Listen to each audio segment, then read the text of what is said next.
guys.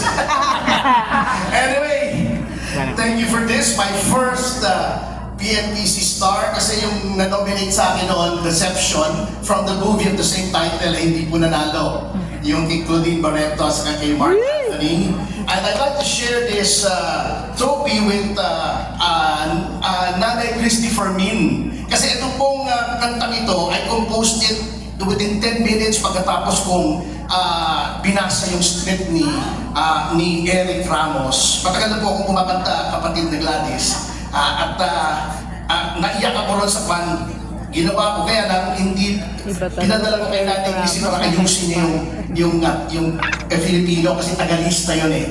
Kami po sa Borracho Films, kami lang gumawa ng kanta, si Direk, nag-shotlist kami, marami po, kami nag-casting, kami nag-location hunting, kaya nung pinalabas yung Mama sa Palo, kami rin lang ang nanood.